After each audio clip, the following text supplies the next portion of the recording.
BJP ఇలా BC ప్రధానమంత్రి అంటున్నారు. కన్వర్టెడ్ బీసీ అని అంటే బాధపడుతున్నారు. ఇక్కడ ఉన్నది కూడా బీసీ నాయకులే. బండి సంజయ్ గారు కానీ, ఈటల రాజేందర్ గారు కానీ, లక్ష్మణ్ గారు కానీ, వీళ్ళు ముఖ్యమైన నాయకులుగా బీసీ నాయకులుగా ఉన్నారు. మీరెందుకు దేశవ్యాప్తంగా 75 సంవత్సరాలుగా బీసీలకు అన్యాయం జరుగుతుందని చెప్పి కాంగ్రెస్ మీద మీరు గతంలో దుమ్మెత్తిపోసిండ్రు. ఇప్పుడు మీ ప్రభుత్వం 3వసారి అధికారంలోకి వచ్చింది. బీసీ కమిషన్ వేసిండ్రు. బీసీకి రిజర్వేషన్లు చట్టసభల్లో ఇవ్వడానికి మీకు వస్తున్న సమస్య ఏంది? బీసీలకు స్థానికంగా లేదంటే విద్యా ఉద్యోగ ఉపాధి అవకాశాల్లో 50% రిజర్వేషన్లు కల్పించడానికి మీకేం సమస్య వస్తున్నాయి?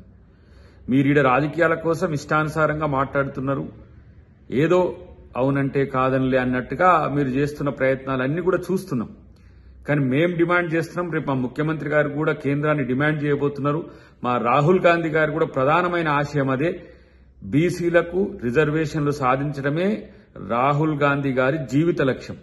అందుకొరకే కాంగ్రెస్ పాలిత రాష్ట్రాల్లో, తెలంగాణలో ఇలా బీసీలకు చట్టసభల్లో రిజర్వేషన్ల కోసం అనేది ఒక ప్రయత్నం చేస్తున్నాం. రేపటి రోజున మీ మీద కూడా పోరాటానికి దేశవ్యాప్తంగా రాహుల్ గాంధీ గారు ముందుకు వస్తున్నారు.